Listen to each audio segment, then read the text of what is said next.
ಆತ್ಮೀಯ ಬಂಧುಗಳೇ, ಹೀಗೆ ವಿವೇಕಾನಂದರು ಸಾಧನಾನಿರತರಾಗುವಂತಹ ಸಂದರ್ಭದಲ್ಲಿ ಹಿಮಾಲಯದ ಹಲವಾರು ಅನುಭವಗಳಾಗ್ತವೆ. ಜೊತೆಗೆ ಅನ್ನ ಆಹಾರಗಳ ಇಲ್ಲದೆ ಕೆಲವು ಸಾರಿ ಎಂಥ ಕಠಿಣತರವಾದ ಪರಿಸ್ಥಿತಿಗಳನ್ನು 2-3 ದಿನಗಳ ಗಟ್ಟಲೆ ವಿವೇಕಾನಂದರು ಊಟ ಮಾಡೋದಿಲ್ಲ. ಅದರ ಪರಿಣಾಮವಾಗಿ ಅಂತ 2 ಘಟನೆಗಳು. ಅಲ್ಲಿ ಒಂದು ಕಾಕ್ರಿ ಘಾಟ್ ಅಂತ ಬರ್ತದೆ ಆಲ್ಮೂರ ಹತ್ತಿರ. ಅಲ್ಲಿ ಹೋದಾಗ ವಿವೇಕಾನಂದರಿಗೆ ಹೊಟ್ಟೆ ಹಸಿವಾಗಿ ಎಷ್ಟು ಇದಾಗಿಬಿಟ್ಟಿರ್ತಂದ್ರೆ ಎಲ್ಲೋ ಏನಾದ್ರು ಸಿಕ್ಕರೆ ಸಾಕು ಅಂತ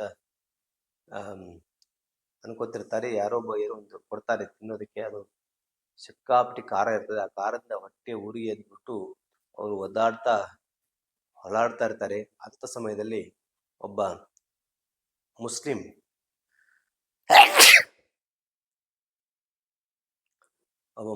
ವ್ಯಕ್ತಿ ಬಂದು, ನೀವೇನು ಸೌತೆಕಾಯಿ ತಿಂದರೆ ನಿಮಗೆ ಅದು ಸರಿ ಹೋಗುತ್ತೆ ಅಂತ ಹೇಳ್ತಾನೆ. ಆವಾಗ ವಿವೇಕಾನಂದರು ಎಷ್ಟು ನಿತ್ರಾಣರಾಗಿಬಿಟ್ಟಿರ್ತಾರೆ ಅಂತಂದ್ರೆ, ನೀನೇ ತಿನ್ನಿಸು ಅಂತ ಹೇಳ್ತಾರೆ. ಅವಾಗ ಅವನು, ಇಲ್ಲ ನಾನು ಮುಸ್ಲಿಂ, ನೀವು ಸಂತರು ಸಾಧುಗಳು, ನಿಮಗೆ ಹ್ಯಾಕೆ ತಿನ್ನಿಸ್ಲಿ ಅಂತ ಹೇಳಿದಾಗ, ಇಲ್ಲ ಕೊಡು ಪರವಾಗಿಲ್ಲ ಅಂತ ತಗೊಂಡು ವಿವೇಕಾನಂದರು ಅಲ್ಲಿ ಸೌತೆಕಾಯಿ ತಿಂತಾರ. ಮಹಮ್ಮದ್ ಅವನ ಮಹೇಂದ್ರ ಮುಸ್ಲಿಂ ವ್ಯಕ್ತಿಯ ಕಡೆಯಿಂದ ಅದನ್ನ ತಿಂದ ಮೇಲೆ ಅವರ ಹೊಟ್ಟೆ ನೋವು ಸರಿಯಾಗತ್ತೆ. ಇಲ್ಲಾಂದ್ರೆ ಅವತ್ತು ಬಹಳ ಅಪಾಯವೇ ಸಂಭವಿಸಬಹುದಾದಂಥ ಒಂದು ಸಂದರ್ಭ ಇತ್ತು ಅಂತ ವಿವೇಕಾನಂದರು ಹೇಳ್ತಾರೆ. ಈ ಸೌತೆಕಾಯಿ ಕೊಟ್ಟಂತ ವ್ಯಕ್ತಿಯನ್ನ ಅವರು ಎಷ್ಟು ಮಟ್ಟಿಗೆ ಜೀವನದಲ್ಲಿ ನೆನಪಿಟ್ಟುಕೊಂಡಿರ್ತಾರೆ ಅಂತಂದ್ರೆ, ಅಮೆರಿಕೆಗೆ ಹೋಗಿ ಅಲ್ಲೆಲ್ಲ ಇಡೀ ಜಗತ್ತನ್ನೇ ನಿಬ್ಬೆರಗುಗೊಳಿಸಿ ಜಗತ್ತಿನ ಜನ ಎಲ್ಲ ವಿವೇಕಾನಂದ ಅಂತ ನೋಡ್ಬೇಕು, ಒಂದ್ಸರಿ ನೋಡಿದ್ರೆ ಸಾಕು ಅಂತ ಹಾತೊರೆಯುವಂತ ಸಂದರ್ಭದಲ್ಲಿ ಆಲ್ಮೋರಾಕ್ಕೆ ಬಂದಾಗ ದೊಡ್ಡ ಸಭೆ ನೆರೆದಿರ್ತದೆ. ಅಲ್ಲಿ ಜನ ಇದ್ದಿರ್ತಾರೆ. ಆ ಸಭೆ ಅಷ್ಟು ಜನರ ಮಧ್ಯೆ ವಿವೇಕಾನಂದರು ಆ ಸೌತೆಕಾಯಿ ಕೊಟ್ಟಂತ ವ್ಯಕ್ತಿಯನ್ನ ಗುರುತಿಸ್ತಾರೆ. ಅವನಿಂದ ದೂರ ನಿಂತಿರ್ತಾನೆ. ಆದ್ರೆ ಅವನಿಗೆ ನೆನಪಿಲ್ಲ, ಅವರೇ ಇವರು ಅಂತ ಅವನಿಗೆ ಗೊತ್ತಿಲ್ಲ. ಆದರೆ ವಿವೇಕಾನಂದರಿಗೆ ಅದು ನೆನಪಿದೆ. ಅವನನ್ನು ಕರೆದು ಎಲ್ರಿಗೂ ಪರಿಚಯ ಮಾಡಿಕೊಡ್ತಾರೆ. ಇವತ್ತು ನಾನೇನಾದ್ರೂ ವಿವೇಕಾನಂದ ಈಗ ಬದುಕಿದ್ರೆ ಅದಕ್ಕೆ ಇವನೇ ಕಾರಣ ಅಂತೇಳಿ ಅವನನ್ನು ಹೊಗಳುತ್ತಾರೆ. ಅಷ್ಟರ ಮಟ್ಟಿಗೆ ಅವನಿಗೆ ಒಂದಷ್ಟು ಹಣವನ್ನು ಕೂಡ ಅವಾಗ ಕೊಡ್ತಾರೆ. ಅಂದ್ರೆ ಆ ಕೃತಜ್ಞತಾ ಭಾವನೆಯನ್ನ ವ್ಯಕ್ತಪಡಿಸ್ತಾರೆ. ಇದೆಲ್ಲ ನಾವು ಮಹಾತ್ಮರಿಂದ ಕಲಿಬೇಕಂತ ಗುಣಗಳು. ನಮಗೆ ಸಣ್ಣ ಪುಟ್ಟ ಸಹಾಯ ಮಾಡದಂಥವರು ಕೂಡ ನಾವು ಬೆಳೆದು ದೊಡ್ಡವರಾದ ಮೇಲೆ ಅವರಿಗೆ ಕೃತಜ್ಞರಾಗಿರ್ಬೇಕು ಅಂತ. ಯಾಕೆಂತಂದ್ರೆ ಕೃತಜ್ಞತೆ ಅನ್ನೋದು ಬಹಳ ದೊಡ್ಡ ಗುಣ. ಅದರಲ್ಲೂ ವಿಶೇಷವಾಗಿ ಮಹಾತ್ಮರೆಲ್ಲ ಇದ್ದೇ ಇರ್ತದೆ. ಸಾಮಾನ್ಯರು ದೊಡ್ಡ ಸ್ಥಾನಕ್ಕೆ ಎದ್ದು ಬಿಟ್ರು ಅಂತಂದ್ರೆ ಅವ್ರಿಗೆ ಯಾರು ಸಹಾಯ ಮಾಡಿರ್ತಾರೆ ಅದೆಲ್ಲವನ್ನ ಮರೆತು ಬಿಡ್ತಾರೆ. ಹಾಗೆ ಮರಿಬಾರದು ಅಂತಕ್ಕಂಥ ಒಂದು ಪಾಠವನ್ನ ವಿವೇಕಾನಂದರು ನಮಗೆ ಕಲಿಸಿಕೊಡ್ತಾರೆ.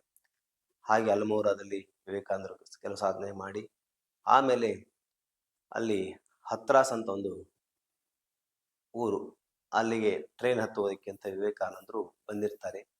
ಅಲ್ಲಿ ನಡೆದಂತ ಒಂದು ಘಟನೆ ವಿವೇಕಾನಂದರ ಜೀವನದಲ್ಲಿ ಅದು ಕೂಡ ನಾವು ನೆನಪಿಟ್ಟುಕೊಳ್ಳಬಹುದಾದ ಮತ್ತು ವಿವೇಕಾನಂದರ ಪ್ರಭಾವ ಆದರೆ ಒಬ್ಬ ವ್ಯಕ್ತಿ ಹೇಗೆ ಕ್ಷಣಾರ್ಧದಲ್ಲಿ ಬದಲಾವಣೆ ಆಗ್ತಾನೆ ಅನ್ನೋದಕ್ಕೆ ಅದೊಂದು ದೊಡ್ಡ ಉದಾಹರಣೆಯಾಗಿ ನಮ್ಮ ಮುಂದೆ ಇದೆ. ಆ ಹತ್ರಾಸ್ ರೈಲ್ವೆ ಸ್ಟೇಷನ್ ಅಲ್ಲಿ ಸ್ವಾಮಿ ವಿವೇಕಾನಂದರು ಒಂದು ಬೆಂಚ್ ಮೇಲೆ ಕೂತ್ಕೊಂಡಿರ್ತಾರೆ. ಬಹಳ ಹಸಿವಾಗಿದೆ ಅವರಿಗೆ. ಎಲ್ಲಿ ಇದು ಆಹಾರ ಸಿಗ್ತಾ ಇಲ್ಲ. ಅದಕ್ಕೆ ಅವರು ಸುಮ್ಮನೆ ಕೂತ್ಕೊಂಡಿದ್ದಾರೆ. ಅವರ ಮುಖದಲ್ಲಿದ್ದಂತಹ ಒಂದು ಭಾವನೆಯನ್ನು ಗಮನಿಸಿದಂತ ಆ ಸ್ಟೇಷನ್ ಮಾಸ್ಟರ್, ಅವನ ಹೆಸರು ಶರತ್ಚಂದ್ರ ಅಂತ ಹೇಳಿ, ಅವನು ಬಂದು ವಿವೇಕಾನಂದ ನೋಡಿ ಅವರ ವ್ಯಕ್ತಿತ್ವದಿಂದ ಅವನಿಗೆ ಆಕರ್ಷಣೆ ಉಂಟಾಗುತ್ತೆ. ಹೋಗಿ ಬಂದು ಮಾತಾಡಿ ಕೇಳ್ತಾನೆ, ನಿಮಗೇನಾದರೂ ತಿನ್ನೋದಕ್ಕೆ ಬೇಕಾ? ಹೌದು, ಖಂಡಿತ, ನನಗೆ ಅದಕ್ಕೆ ಹಸಿವಾಗಿದೆ ಅಂತ ಹೇಳ್ತಾರೆ. ಆವಾಗ ಅವನು ಅಲ್ಲೇ ಸ್ಟೇಷನ್ ಪಕ್ಕದಲ್ಲಿದ್ದಂತ ಅವನು ಕ್ವಾರ್ಟರ್ಸ್ ಅಲ್ಲೇ ಇರ್ತಾನೆ.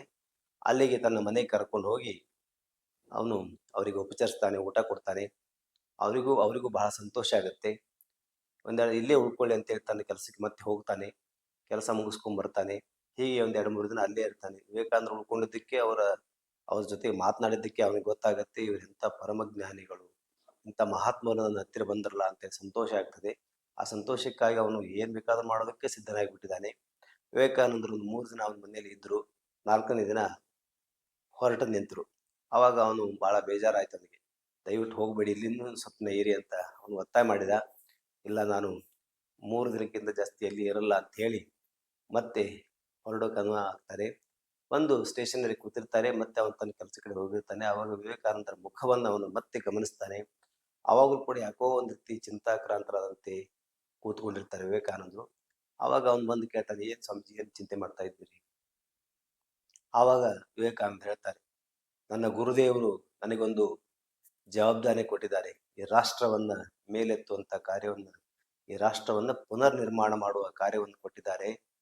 ಅದನ್ನು ಮಾಡೋದಕ್ಕೆ ನಾನು ಅಲ್ಲಲ್ಲಿ ಯಾರಾದ್ರೂ ಸಿಗ್ತಾರ ಜನಗಳು ಅಂತ ನೋಡ್ತಾ ಇದ್ದೀನಿ. ಯಾರಲ್ಲೂ ಕೂಡ ಆ ಸತ್ವ ಇರ್ತಕ್ಕಂಥ ಜನ ನನಗೆ ಸಿಗ್ತಾ ಇಲ್ಲ. ವ್ಯಕ್ತಿಗಳು ಬೇಕು ಅಂತ, ರಾಷ್ಟ್ರಕ್ಕಾಗಿ ತ್ಯಾಗ ಮಾಡುವಂತ ವ್ಯಕ್ತಿಗಳು ಇಲ್ಲಿದ್ದಾರೆ ಅಂತ ಹೇಳಿ ಹುಡುಕ್ತಾ ಇದ್ದೇನೆ ಅಂತ ಹೇಳ್ತಾರೆ. ಆವಾಗ ಅವನು ತಕ್ಷಣ ಹೇಳ್ತಾನೆ, ನಾನಿದ್ದೇನಲ್ಲ ಸ್ವಾಮೀಜಿ, ನಾನು ಸಿದ್ಧನಿದ್ದೇನೆ ಅಂತ. ಅವಾಗ ವಿವೇಕಾನಂದ ಹೇಳ್ತಾರೆ, ನೀ ಸಿದ್ಧಿದ್ದೀಯಾ? ಹೌದು, ಸಿದ್ಧನಿದ್ದೇನೆ. ಹಾಗಿದ್ರೆ ಒಂದು ಕೆಲಸ ಹೇಳ್ತಾರೆ, ಮಾಡ್ತಿದ್ಯಾ? ಮಾಡ್ತೇನೆ ಅಂತ. ಹೋಗಿ ಹಾಗಾದ್ರೆ ನೀನು ಈಗ ಸ್ಟೇಷನ್ ಮಾಸ್ಟರ್ ಇದೆಯಲ್ಲ, ಅದಕ್ಕೆ ರಿಸೈನ್ ಮಾಡಿ ಬಾ. ರಿಸೈನ್ ಮಾಡಿ ಬಂದು ಇಲ್ಲಿ ನಿನ್ನ ಕೈ ಕೆಳಗೆ ಕೆಲಸ ಮಾಡ್ತಂತ ಕೆಲಸಗಾರ ಇದ್ದಾರಲ್ಲ, ಅವ್ರ ಹತ್ತಿರಲ್ಲ ಭಿಕ್ಷೆ ಎತ್ಕೊಂಬ. ಭಿಕ್ಷೆ ಎತ್ಕೊಂಡ್ಬಂದು ನೀನು ಕೆಲಸಕ್ಕೆ ರಿಸೈನ್ ಮಾಡಿ ಬೂದಿ ಬೆಳ್ಕೊಂಡು ಹೋಗಿ ಅವ್ರ ಹತ್ತಿರ ಹೋಗಿ ನೀನು ಭಿಕ್ಷೆ ಎತ್ಕೊಂಬ ಅಂತ ಹೇಳ್ತಾನೆ. ಆಯ್ತು ಅಂತ ಅವನು ಒಪ್ಕೋತಾನೆ. ಹೋಗಿ ಅವನು ಎಂತ ವಿವೇಕಾನಂದರ ಮಾತು ಅಂತಂದ್ರೆ, ಒಬ್ಬ ಮನುಷ್ಯನ ಒಳಗಡೆಗೆ ಒಂದು ಸ್ಟೇಷನ್ ನಲ್ಲಿ ಸಿಕ್ಕೊಂಡು ಒಂದು ಕ್ಷಣದಲ್ಲಿ ಆ ವ್ಯಕ್ತಿಯಲ್ಲಿ ತ್ಯಾಗದ ಮನೋಭಾವನೆ ಬರುವಂತೆ ಮಾಡಿದ್ರು ಅಂತಂದ್ರೆ ಎಂತ ಶಕ್ತಿ ಇರಬೇಕು ವಿವೇಕಾನಂದರ ಮಾತುಗಳಿಗೆ.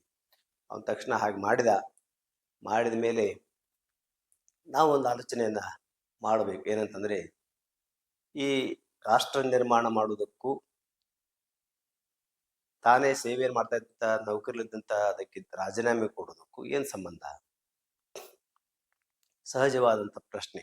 ಅವನು ಅಲ್ಲೇ ಇದ್ಕೊಂಡು ಏನಾದ್ರು ಮಾಡಬಹುದಲ್ಲ ರಾಷ್ಟ್ರಕ್ಕಾಗಿ ಅಂತ. ಆದ್ರೆ ಒಂದನ್ನು ತಿಳ್ಕೋಬೇಕು, ಏನಂತಂದ್ರೆ, ಒಬ್ಬ ಮನುಷ್ಯನಿಂದ ಸಹಸ್ರಾರು ಜನರಿಗೆ ಉಪಯೋಗ ಆಗುವಂತ ಸೇವೆ ನಡೆಯೋದಕ್ಕೆ ಸಾಧ್ಯ ಇದೆ. ಯಾವಾಗ ಅಂತಂದ್ರೆ, ಅವನು ತ್ಯಾಗಿ ಆದಾಗ ಮಾತ್ರ. ತ್ಯಾಗ ಎಲ್ಲಿರುತ್ತೋ ಅಲ್ಲಿ ಮಾತ್ರ ಸೇವೆ ಇರುವುದು. ತ್ಯಾಗ ಇಲ್ಲ ಅಂತಂದ್ರೆ ಅಲ್ಲಿರುವುದು ಸೇವೆಯ ಹೆಸರಿನಲ್ಲಿ ಇನ್ನೊಂದು ಏನೋ ಭೋಗವೇ ಇದೆ. ಸೇವೆಯ ಹೆಸರಿನಲ್ಲಿ ಅವನು ಇನ್ನೊಂದೇನೋ ಪಡೆಯುವುದಕ್ಕೆ ಇದ್ದಾನೆ ಅಂತಲೇ ಅರ್ಥ. ಬಹಳ ಜನ ಇವತ್ತು ಸೇವೆ ಮಾಡ್ತಾ ಇದ್ದೇನೆ ಅಂತ ಹೇಳ್ತಾ ಇರ್ತಾರೆ. ಆದ್ರೆ ಅವರಲ್ಲಿ ತ್ಯಾಗ ಭಾವನೆ ಇಲ್ಲ. ತ್ಯಾಗ ಭಾವನೆ ಇಲ್ಲದಕ್ಕೆ ಯಾರಿಗೂ ಅವ್ರು ಸೇವೆ ಮಾಡ್ತಾ ಇದ್ದಾರೆ ಅಂತ ಅನಿಸಲ್ಲ. ನಮ್ಮಲ್ಲಿ ಮೂಲ ಇರಬೇಕಾಗಿದ್ದೆ ಅದು ಏನಂದ್ರೆ ತ್ಯಾಗ ಭಾವನೆ. ತ್ಯಾಗಿಗಳಿಂದ ಮಾತ್ರ ನಿಜವಾದ ಸೇವೆ ನಡೆಯುತ್ತೆ. ಆ ಸೇವೆಯಿಂದ ಮಾತ್ರ ರಾಷ್ಟ್ರ ಮತ್ತೆ ಪುನರ್ ನಿರ್ಮಾಣ ಆಗೋದಕ್ಕೆ ಸಾಧ್ಯ ಆಗುತ್ತೆ ಅನ್ನೋದು ವಿವೇಕಾನಂದರ ಮಾತಿನ ಅರ್ಥ. ಹಾಗೆ ಅವನು ಬಂದ, ಅವ್ರ ಜೊತೆಗೆ ಹೊರಟ. ಅವನು ಆಮೇಲೆ ವಿವೇಕಾನಂದರು ಅವನ ಸಾಧನೆ ತೊಡಗಿಸ್ಬೇಕು ಅಂತ ಕರ್ಕೊಂಡು ಹೋಗ್ತಾರೆ. ಅಲ್ಲಿ ನೋಡಿದ್ರೆ ವಿವೇಕಾನಂದರದ್ದು ಗಟ್ಟಿ ಶರೀರ. ಅವರಿಗೆ ಅದೆಲ್ಲ ಕಾಯಿಲೆ ಬಂದ್ರು ಹೋದ್ರು ಅವ್ರು ಯಾವುದಕ್ಕೂ ಗಮನ ಕೊಡುವಂಥವ್ರಲ್ಲ. ಆದ್ರೆ ಕೆಲವೊಂದು ಕಡೆಗೆ ಅವನನ್ನೇ ಆ ಶಿಷ್ಯನನ್ನೇ ಇವರು ಕೈ ಹಿಡಿದು ನಡೆಸ್ಕೊಂಡು ಹೋಗ್ಬೇಕಾಗ್ತದೆ. ಅವನಿಗೆ ನೋಡ್ಕೋಬೇಕಾಗ್ತದೆ. ಒಂದ್ಸಾರಿ ಹೇಳ್ತಾರೆ, ಅವನ ಚಪ್ಪಲಿ ಸಹಿತ ಸ್ವಾಮಿ ವಿವೇಕಾನಂದರು ಕೈಲಿ ಹಿಡ್ಕೊಂಡು ಹೋಗ್ತಾರೆ ಅಂತ. ಅಷ್ಟರ ಮಟ್ಟಿಗೆ ಆ ಶಿಷ್ಯನನ್ನ ಪ್ರೀತಿಯಿಂದ ಕರ್ಕೊಂಡು ಹೋಗ್ತಾರೆ. ಕೊನೆಗೆ ಇವನೇ ನನಗೆ ಒಂದ್ ರೀತಿ ಬಂಧನ ಆಗಿಬಿಟ್ಟನಲ್ಲ ಅಂತಂದ್ರೆ, ನಾನು ಮುಂದೆ ಎಲ್ಲಿ ಹೋಗ್ಬೇಕು, ಇವನು ಹೀಗಿದ್ರೆ ಆಗಲ್ಲ ಅಂತೇಳಿ ಅವನನ್ನ ಬೇಲುಮಠಕ್ಕೆ, ಅದೇ ಬಾರನಗರ ಮಠಕ್ಕೆ ಹೋಗುವಂತೇಳಿ ಕಳಿಸಿ ಅಲ್ಲಿ ಸಾಧನೆ ಮಾಡ್ತಾರೆ ಅಂತ ಕಳಿಸ್ತಾರೆ. ಅವರೇ ವಿವೇಕಾನಂದರ ಮೊಟ್ಟ ಮೊದಲ ಶಿಷ್ಯ ಸ್ವಾಮಿ ಸದಾನಂದ ಅಂತ ಅವ್ರ ಹೆಸರು ಆಗ್ತದೆ.